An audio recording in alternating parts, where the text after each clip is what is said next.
नमस्कार दोस्तों। हिंदी पाठों की जो श्रृंखला है स्पर्श नामक पाठ्य पुस्तक से क्लास 9th की जो हिंदी है उसमें हम पढ़ेंगे शरद जोशी जी का एक पाठ है कि अतिथि घर कब जाओगी। उस पाठ में उन्होंने एक गेस्ट को या मेहमान के घर आने पर क्या प्रतिक्रिया व्यक्त की है, तो उस के बारे में इस पाठ में बताया है। तो सबसे पहले जानते हैं शरद जोशी जी के बारे में, जिनका कि जन्म 1931 ईस्वी से लेकर के और उनकी जो मृत्यु होती है 1991 ईस्वी में होती है। तो शरद जोशी जी का जन्म मध्य प्रदेश के उज्जैन शहर में हुआ था 21 मई 1931 ईस्वी को। इनका जो बचपन था कई शहरों में बीता और कुछ समय तक यह सरकारी नौकरी भी करते रहे थे। फिर इन्होंने लेखन को ही आजीविका के रूप में अपना लिया, अर्थात लेखन कार्य करते रहे और रुपए पैसे या अपनी आजीविका कमाते रहे, घर चलाते रहे। इन्होंने आरंभ में कुछ कहानियाँ लिखी, फिर पूरी तरह व्यंग लेखन ही करने लगे। आरंभ में कुछ कहानियाँ लिखी इन्होंने, उसके बाद इन्होंने व्यंग लेखन पर कार्य करना शुरू किया। इन्होंने व्यंग लेख, व्यंग उपन्यास, व्यंग कॉलम के अतिरिक्त हास्य व्यंगपूर्ण धारावाहिकों की पटकथाएँ और संवाद भी लिखे। हिंदी व्यंग को प्रतिष्ठा दिलाने वाले प्रमुख व्यंग्यकारों में शरद जोशी जी भी एक हैं, अर्थात हिंदी व्यंग्यकारों में शरद जोशी का नाम भी बहुत ज़्यादा महत्वपूर्ण है। शरद जोशी की जो प्रमुख व्यंग्य कृतियाँ हैं, परिक्रमा, किसी बहाने, जीप पर सवार इल्लियाँ, तिलिस्म, राह किनारे बैठ, दूसरी सतह, प्रतिदिन। इनके 2 व्यंग्य नाटक भी उन्होंने लिखे, एक था अंधों का हाथी और एक था गधा। इन्होंने एक उपन्यास भी लिखा है कि मैं केवल मैं उर्फ कमलमुख भी। वहीं शरद जोशी की जो भाषा थी उनके जो लेखनों में वह अत्यंत सरल और सहज थी। मुहावरों और हास परिभाष का हल्का स्पर्श देखकर उन्होंने अपनी रचनाओं को अधिक रोचक बनाया है। धर्म, आध्यात्म, राजनीति, सामाजिक जीवन, व्यक्तिगत आचरण, कुछ भी शरद जोशी की पैनी नज़र से बच नहीं सका। अर्थात इन्होंने अपने लेखनों में धर्म के ऊपर, आध्यात्म विषयों को लेकर और राजनीति को लेकर, सामाजिक जीवन और व्यक्तिगत आचरण, इन सब के ऊपर उन्होंने अपनी लेखनी चलाई, कह सकते हैं कि इन्होंने अपनी इस व्यंग रचनाओं में समाज में पाई जाने वाली सभी विसंगतियों का बेबाक चित्रण किया। अर्थात समाज में जो भी विसंगतियाँ पनपी उनके ऊपर बहुत ही ज़्यादा बेबाक चित्रण किया और पाठक चित्रण को पढ़कर चकित भी होता है कि यह कैसे हुआ, और बहुत कुछ सोचने को विवश भी हुआ। जो इनके लेख थे उनको पढ़ करके जो पाठक था, पढ़ने वाला, वे लोग बहुत चकित हुए इनके लेखों को पढ़ के। तो प्रस्तुत पाठ तुम कब जाओगे अतिथि, तुम कब जाओगे अतिथि में शरद जोशी जी ने ऐसे व्यक्तियों की खबर ली है जो अपने किसी परिचित या रिश्तेदार के घर बिना कोई पूर्व सूचना दिए चले आते हैं और फिर जाने का नाम ही नहीं लेते, भले ही उनका टिके रहना मेज़बान पर कितना ही भारी क्यों ना पड़े। अच्छा अतिथि कौन होता है? वह जो पहले से अपने आने की सूचना देकर आए और 1-2 दिन मेहमानी करा के विदा हो जाए, या वह कि जिसके आगमन के बाद मेज़बान सब कुछ सोचने को विवश हो जाए। जो इस पाठ के मेजबान निरंतर सोचते रहे हैं। तो आइए चलते हैं पाठ पे, जो कि बहुत ही ज़्यादा इंटरेस्टिंग पाठ है। तुम कब जाओगे अतिथि। तो आज तुम्हारे आगमन के चतुर्थ दिवस, मतलब 4 दिन, चतुर्थ दिवस पर यह प्रश्न बार बार मन में घूम रहा है कि तुम कब जाओगे अतिथि। अर्थात जब भी कोई मेहमान किसी के घर आता है और 4 दिन हो जाते हैं तो उनके मन में ख्याल होने लगता है कि तुम कब जाओगे। तुम जहाँ बैठे निसंकोच सिगरेट का धुआं फेंक रहे हो, उसके ठीक सामने एक कैलेंडर है। देख रहे हो ना, इसकी तारीखें अपनी सीमा की नम्रता से फड़फड़ाती रहती हैं। विगत 2 दिनों से मैं तुम्हें दिखाकर तारीखें बदल रहा हूँ। तुम जानते हो, अगर तुम्हें हिसाब लगाना आता है कि यह चौथा दिन है, तुम्हारे सतत अर्थात तुम्हारे निरंतर आतिथ्य का चौथा भारी दिन, अर्थात उसको भारी लगने लगता है, पर तुम्हारे जाने की कोई संभावना प्रतीत नहीं होती। लाखों मील लंबी यात्रा करने के बाद वे दोनों एस्ट्रोनॉट्स अर्थात अंतरिक्ष भी इतने समय चांद पर नहीं रुके थे। अंतरिक्ष में भी जो एस्ट्रोनॉट्स है, अंतरिक्ष यात्री, चांद पर भी इतने दिन नहीं रुके थे, और जितने समय तुम एक छोटी सी यात्रा कर मेरे घर आए हो। तुम अपने भारी चरण कमलों की छाप मेरी ज़मीन पर अंकित कर चुके हैं। तुमने एक अंतरंग निजी संबंध मुझसे स्थापित कर लिया। तुमने मेरी आर्थिक सीमाओं की बेंजनी चट्टान देख ली, अर्थात सब कुछ देख लिया। तुम मेरी काफ़ी मिट्टी खोद चुके, अब तुम लौट जाओ अतिथि। तुम्हारे जाने के लिए यह उच्च समय अर्थात हाई टाइम है। क्या तुम्हें तुम्हारी पृथ्वी नहीं पकड़ती। तो जब भी व्यक्ति को किसी के घर जाता है तो 4-6 दिन होते ही जो हर एक व्यक्ति होता है वह मन ही मन उकताने लगता है, मन ही मन विवश होता है कि यह कब जाएगा। उस दिन जब तुम आए थे, लेखक आगे वर्णन करते हुए कहता है कि उस दिन जब तुम आए थे तो मेरा हृदय किसी अज्ञात आशंका से धड़क उठा था। अंदर ही अंदर कहीं मेरा बटुआ कांप गया। उसके बावजूद एक स्नेह भीगी मुस्कुराहट के साथ मैं तुमसे गले मिला था और मेरी पत्नी ने तुम्हें सादर नमस्ते की थी। तुम्हारे सम्मान में ओ अतिथि, हमने रात के भोजन को एकाएक उच्च मध्यम वर्ग के डिनर में बदल दिया। अर्थात जो हम रात को भोजन करके सो जाते थे चुपचाप, अब वही भोजन हमें क्या है, एक हाई फाई वालों का जैसे डिनर होता है उस प्रकार से करना पड़ रहा है। तुम्हें स्मरण होगा, तुम्हें याद होगा कि 2 सब्जियों और रायते के अलावा हमने मीठा भी बनाया था, और इस सारे उत्साह और लगन के मूल में एक आशा थी कि क्या आशा थी कि दूसरे दिन किसी रेल से एक शानदार मेहमानबाजी की छाप अपने हृदय में ले चले तुम चले जाओगे। अर्थात हम सोच रहे थे कि आज हम आपकी अच्छी प्रकार से खातिर कर दें और कल आप चले जाओगे।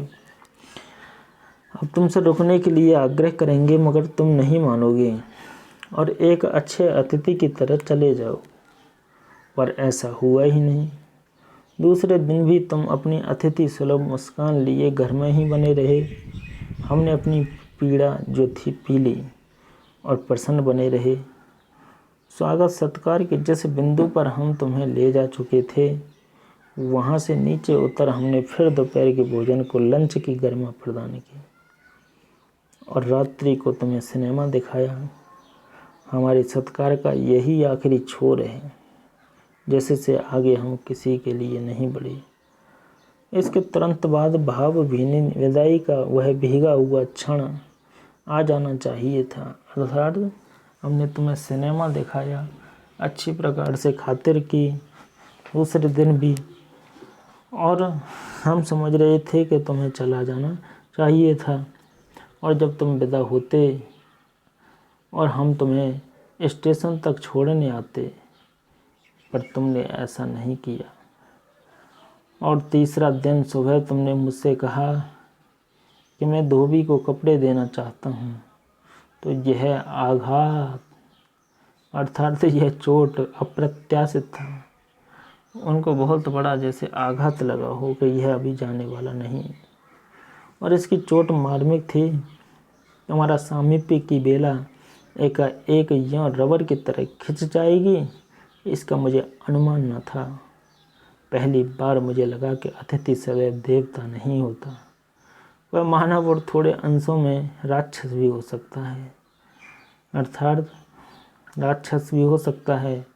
किसी लॉन्ड्री पर दे देते जल्दी धुल जाएंगे। मैंने कहा, मन ही मन एक विश्वास पल रहा था कि तुम्हें जल्दी जाना है। कहाँ है लॉन्ड्री? चलो चलते हैं, मैंने कहा, अपनी सहज बनियान पर औपचारिक कुर्ता डालने लगा। कहाँ जा रहे हैं? पत्नी ने पूछा। इनके कपड़े लॉन्ड्री पर देने हैं, मैंने कहा। मेरी पत्नी की आंखें एकाएक बड़ी हो गईं, और आज से कुछ वर्ष पूर्व उनकी ऐसी आंखें देख मैंने अपने अकेलेपन की यात्रा समाप्त कर बिस्तर खोल दिया था। पर अब जब वे ही आंखें बड़ी होती हैं तो मन छोटा होने लगता है। वे ऐसा आशंका और भय से बड़ी हुई थीं कि अतिथि अधिक दिनों तक ठहरेगा, लेकिन और आशंका निर्मूल नहीं थी। उनकी आशंका जो थी निर्मूल नहीं थी, मूल थी। अतिथि, तुम जा नहीं रहे? लॉन्ड्री पर दिए कपड़े धुलकर आ गए और तुम यहीं हो। तुम्हारे भरकम शरीर से सलवटने पड़ी चादर बदली जा चुकी है और तुम यहीं हो। तुम्हें देखकर फूट पड़ने वाली मुस्कुराहट धीरे धीरे फीकी पड़कर अब लुप्त हो गई है। ठहाकों के रंगीन गुब्बारे जो कल तक इस कमरे के आकाश में उड़ते थे, अब दिखाई नहीं पड़ते। बातचीत की उलझती हुई गेंद चर्चा के क्षेत्र के सभी कोनलों से टप्पे खाकर फिर सेंटर में आकर चुप पड़ी है। कोनलों में सोता है, कोनों से ठप्पे खाकर फिर सेंटर में आकर चुप पड़ी है। अब इसे न तुम हिला रहे हो और न मैं। कल से मैं उपन्यास पढ़ रहा हूँ और तुम फिल्मी पत्रिका के पन्ने पलट रहे हो। शब्दों का लेन देन मिट गया और चर्चा के विषय चुक गए। परिवार, बच्चे, नौकरी, फिल्म, राजनीति, रिश्तेदार, तबादले, पुराने दोस्त, परिवार नियोजन, महंगाई, साहित्य, और यहाँ तक कि आँख मार मार कर हमने पुरानी प्रेमिकाओं का भी जिक्र कर लिया। अर्थात सारी गप्पें जो थीं सभी लड़ा लीं। अब एक चुप्पी है। सौहार्द अब शनैः शनैः धीरे धीरे बोरियत में रूपांतरित हो रहा है। भावनाएं गलियों का स्वरूप ग्रहण कर रही हैं, पर तुम जा नहीं रहे। किस अदृश्य गोंद से तुम्हारा जो व्यक्तित्व है यहाँ चिपक गया है, और मैं इस भेद को सपरिवार नहीं समझ पा रहा। बार बार यह प्रश्न उठ रहा है कि तुम कब जाओगे अतिथि? कल पत्नी ने धीरे से पूछा कि कब तक टिकेंगे जी? कब तक टिकेंगे जी? मैंने कंधे उचका दिए। क्या कह सकता हूँ? मैं तो आज खिचड़ी बना रही हूँ। हल्की रहेगी, बनाओ। सत्कार की ऊष्मा समाप्त हो रही। अर्थात जो उनका मेहमान का जो सत्कार जो पहले दिन हुआ था, तो वह धीरे धीरे कम होता जा रहा था। डिनर से चले थे, खिचड़ी पर आ गए। अब भी अगर तुम अपने बिस्तर को गोलाकार रूप नहीं प्रदान करते तो हमें उपवास तक जाना होगा। वे सोच रहे थे कि यह कब जाए। अगर ये नहीं गए तो हमें क्या है, उपवास ही रखना पड़ेगा। तुम्हारे मेरे संबंध एक संक्रमण के दौर से गुजर रहे हैं। तुम्हारे जाने का यह चरम क्षण है। तुम जाओ ना अतिथि। तुम्हें यहाँ अच्छा लग रहा है ना? मैं जानता हूँ दूसरों के यहाँ अच्छा लगता है। अगर बस चलता तो सभी लोग दूसरों के यहाँ रहते, पर ऐसा नहीं हो सकता। अपने घर की महत्ता के गीत इसी कारण गाए गए हैं। होम को इसी कारण स्वीट होम कहा गया है कि लोग दूसरे के होम की स्वीटनेस को काटने न दौड़ें। तुम्हें यहाँ अच्छा लग रहा है, पर सोचो प्रिय कि शराफत की कोई चीज़ होती है। शराफत भी कोई चीज़ होती है और गेट आउट भी एक वाक्य है जो बोला जा सकता है। अपने खर्राटों से एक और रात गुंजायमान करने के बाद कल जो किरण तुम्हारे बिस्तर पर आएगी वह तुम्हारे यहाँ आगमन के बाद 5वें सूर्य की परिचित किरण होगी। आशा है कि वह तुम्हें चूमेगी और तुम घर लौटने का सम्मानपूर्ण निर्णय ले लोगे। मेरी सहनशीलता की वह अंतिम सभा हुई कि अब मैं सहन नहीं कर पाऊँगा। उसके बाद मैं स्टैंड नहीं कर सकूँगा, अर्थात सहन नहीं कर सकूँगा और लड़खड़ा जाऊँगा। मेरे अतिथि, मैं जानता हूँ कि अतिथि देवता होता है, पर आखिर मैं भी मनुष्य हूँ। मैं कोई तुम्हारी तरह देवता नहीं। एक देवता एक मनुष्य अधिक देर साथ नहीं रहते। देवता दर्शन देकर लौट जाता है और तुम लौट जाओ अतिथि। इसी में तुम्हारा देवत्व सुरक्षित रहेगा। यह मनुष्य अपनी वाली पर उतरे उसके पूर्व तुम लौट जाओ। उफ, तुम कब जाओगे अतिथि, तुम कब जाओगे अतिथि। तो लेखक ने एक अतिथि के बारे में कहा है कि वह जब आ जाता है घर पर एक मेहमान के रूप में तो वह जाने का नाम ही नहीं लेता। और जो घर वाले होते हैं उनकी जो खातिरदारी है पहले दिन की अपेक्षा कम होती जाती है और वे जो होते हैं उसको भगाने का प्रयास करते हैं कि यह कब चला जाए। तो इसी अतिथि सत्कार को या कह सकते हैं कि लोग जो होते हैं दूसरों के घर जाकर जब अड़ कर के बैठ जाते हैं तो वे यह नहीं सोचते कि यह किस प्रकार से अपने परिवार का भरण पोषण कर रहा है, परंतु उन्हें तो फ्री की खाने की आदत जो होती है, तो उसी आदत को लेकर के जो लेखक हैं उन्होंने जहाँ पर व्यंग किया है। तो आई होप दोस्तों आपकी समझ में यह पार्ट आया होगा। अगर यह पार्ट इंटरेस्टिंग लगा हो तो चैनल को लाइक करें, वीडियो को लाइक करें, चैनल को सब्सक्राइब करें एंड अपने मित्रों के साथ शेयर करें, जिससे कि आने वाली वीडियो का जो नोटिफिकेशन है तुरंत उनके पास पहुंच सके। धन्यवाद।